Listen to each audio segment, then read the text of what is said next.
Assalamu alaikum wa rahmatullah. So it's the start of October, and a lot of people are putting their gardens to bed and thinking about the winter and preparing for next season. But I'm telling you, there's still lots of things that you can sow this year. Some things you're going to be able to get a harvest for this year, and some things you're going to get a harvest early on next year and late on into next year as well. So keep watching, and I'll show you the seeds that I'm planting this month. So I'm just preparing some seed trays. There's a load of salads that you can still be planting this month. I mean, salads has been on my list of things to plant pretty much all the year through. And varieties like Arctic King, if you plant them now, you can get them outside and they'll last all the way through winter, and they're really hardy. Give them a bit of protection when it really gets frosty or really snows outside. So lettuce has been on my list of things to sow each month all the year through. And the reason why is there's a variety that you can plant pretty much every month, and it'll give you a good crop all the year, all the way through the year. It's coming up to the start of autumn, but there's still varieties that you can plant and still get a crop from this year and into next year. So varieties like Arctic King, really hardy variety, that are perfectly hardy outside.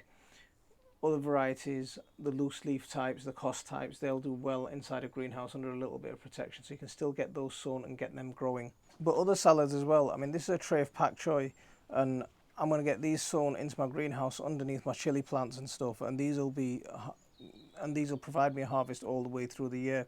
Last year I did the same method, and I got a pak choi early on in January, this bigger than my head. It's still not too late to sow your Asian salad greens, things like pak choi, mabuna, mazuna, all of these kind of things, and they're very hardy, really hardy vegetables. If you've already got them sown and you've got young plants, cabbages are perfect to get outside now, and these will give you an early crop next year. If you haven't got them sown and you haven't got them established, it's still not too late to sow cabbages now.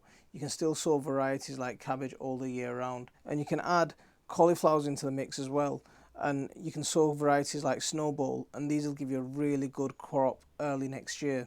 Another one to grow in October, early autumn, is broad beans. Broad beans are ideal to get started this month. Most varieties in a sheltered position like a greenhouse will be fine inside.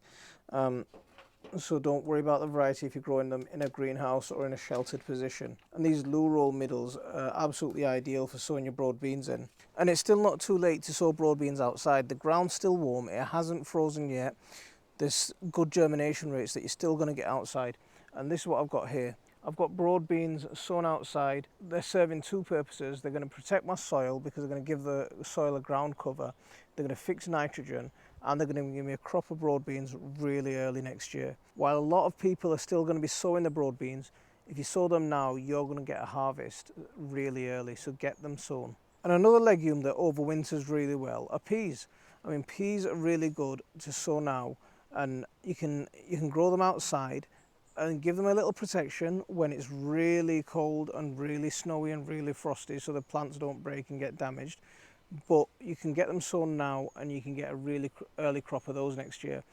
Varieties like Meteor and Avola, they're absolutely ideal to get sown now. You can direct sow them outside. If you wanted to be a little bit careful, sow them like the broad beans that I did in the loo roll middles, and you can plant them out early part of next year, and they'll give you a bumper crop. As plants are starting to die back and you're getting more and more space open, think about planting your garlic and your onion sets. Now, if you're going to plant overwintering onions, then now's a good time to get them sown. So garlic's a really good one to get sown now as well. What I'd do with garlic and onions is I'd wait a few weeks before I get these into the ground, because right now the ground is still warm. And what will happen is you'll plant your garlic now, the plants will get off to a fantastic start, and then the winter rains and the winter winds and the winter snow and ice and everything will come down, and it'll damage that plant, and that can set the plant back. So next spring, when it's getting back off to a start, it's just taking a little bit longer to recover. But if you have short, stout, healthy plants, they're not as susceptible to damage. So wait a few weeks, let the ground start cooling down, and then get your garlic into the ground. The ground will still have enough warmth in it to get it off to a good start, and they'll still do well. So just wait a little bit longer. So the place I'm going to plant my garlic is at the roots of where I've got my beans growing at the moment. My bean plants are starting to die back, and I'm just waiting for them to die back a little bit longer, and I'm going to sow my garlic and the bed where I've had my beans growing. Now these bean plants have fixed a load of nitrogen to that soil, and the soil's going to be really rich. It's going to be ideal to get my garlic off to a good start, and it's going to be ideal to get my garlic off to a good start next year as well. So I don't want to waste that nitrogen. I don't want it to just wash out as soon as the rains come during the winter. And we've got a really interesting technique of growing garlic, and if you haven't seen that, you probably won't have seen it anywhere else. Do go and check it out. I'll leave a link for it at the top of this video here. It is something quite unique, so do go and check it out. If you've got lots of bare earth and you haven't got anything growing there, do think about your soil. Do think about your soil health and protecting your soil over winter.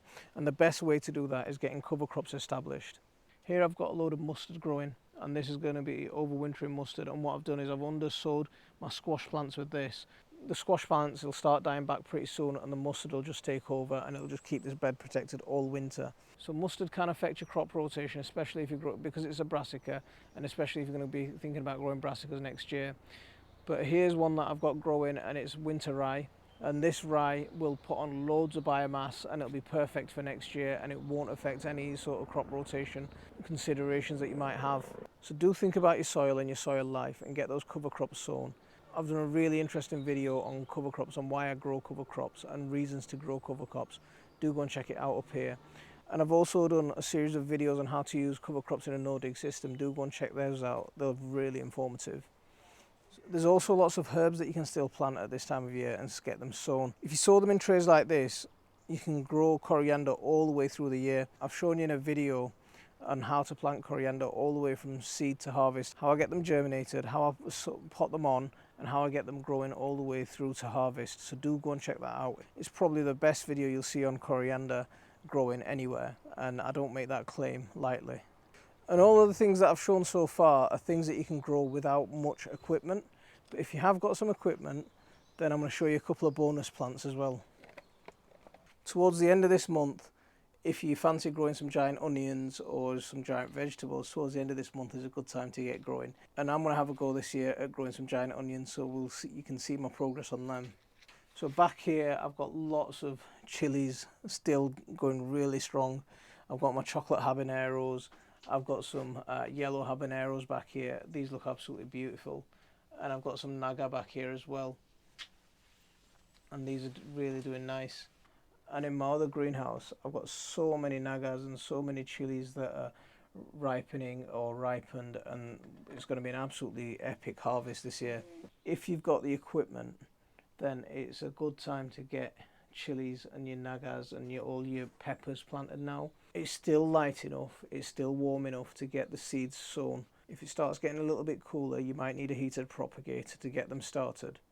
But generally it's still warm enough now to get them started.